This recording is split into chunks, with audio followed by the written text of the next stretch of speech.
मांडव्य की कहानी। क्या 12 वर्ष से कम उम्र में बुरे कर्मों का श्राप मिलता है? गलत सजा देने पर यमराज को मिला श्राप। धरती पर इस रूप में लिए जन्म। यमराज को मृत्यु के देवता कहा जाता है। धार्मिक मान्यता है कि मनुष्य के प्राण निकलने के बाद यमदेव ही हैं, जो मृत्यु के बाद उनके कर्मों का दंड देते हैं। मृत्यु के देवता से सभी डरते हैं, लेकिन पौराणिक कथाओं के अनुसार एक व्यक्ति ऐसा भी हुआ जो मृत्यु के देवता से बिल्कुल भी नहीं डरा। वह जब यमराज के दरबार में पहुंचा तो अपने जीवन काल में हुए घटना के लिए यमराज को ही दोषी बना दिया।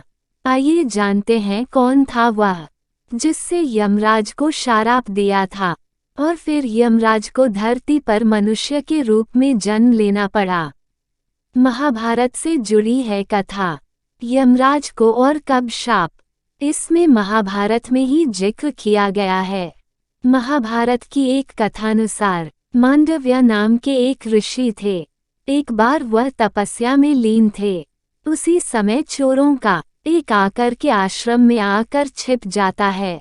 मांडव्य जब तक घटनाक्रम को समझ पाते तब तक राजा के सिपाहियों ने मांडव्य को चोरों को शरण देने के जुर्म में कर राजा ने भूलवश मांडव्य को चोरी के आरोप में सजा के तौर पर सूली पर चढ़ाने का आदेश दिया। ताज्जुब की बात है कि सूली पर कुछ दिनों तक चढ़े रहने के बाद भी जब मांडव्य के प्राण नहीं निकले तो राजा को अपनी गलती का एहसास हुआ और उन्होंने ऋषि से क्षमा मांगकर उन्हें छोड़ दिया। तब ऋषि यमराज के पास पहुँचे और उनसे पूछा कि मैंने अपने जीवन में ऐसा कौन सा अपराध किया था कि मुझे इस प्रकार झूठे आरोप की सजा मिली। यमराज ने बताया कि जब आप 12 वर्ष के थे तब आपने एक फतिंगे की पूंछ में सींग चुभाई थी। उसी के फलस्वरूप आपको यह कष्ट सहना पड़ा। तब ऋषि मांडव्य ने यमराज से कहा कि 12 वर्ष की उम्र में किसी को भी धर्म अधर्म का ज्ञान नहीं होता। तुमने छोटे अपराध का बड़ा दंड दिया है, इसलिए मैं तुम्हें श्राप देता हूँ कि तुम्हें शूद्र योनि में एक दासी पुत्र के रूप में जन्म लेना पड़ेगा। महाभारत में ही एक कथा है और कि असमय मृत्यु हो जाती है।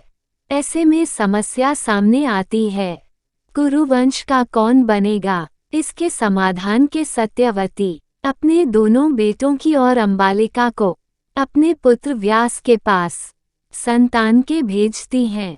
दोनों के व्यास ऋषि के साथ हुए संसर्ग की स्थितियों के कारण ही एक का पुत्र अंधा धृतराष्ट्र और एक का पुत्र रोगी पांडु हुआ। जब सत्यवती को इस बात का पता चला तो उन्होंने बहुओं को से व्यास के पास जाने के कहा।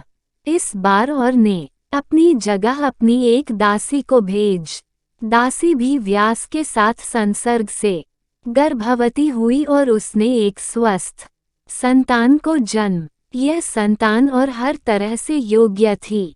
दरअसल ऋषि मांडव्य के इसी श्राप के कारण यमराज ने महात्मा विदुर के रूप में जन्म लिया, कोई और नहीं। श्राप के कारण मनुष्य रूप में जन्मे स्वयं यमराज थे। अगर आप इस चैनल पर पहली बार वीडियो देख रहे हैं तो इस चैनल को सब्सक्राइब कर लीजिएगा ताकि आपको एक और नई वीडियो प्राप्त हो सके।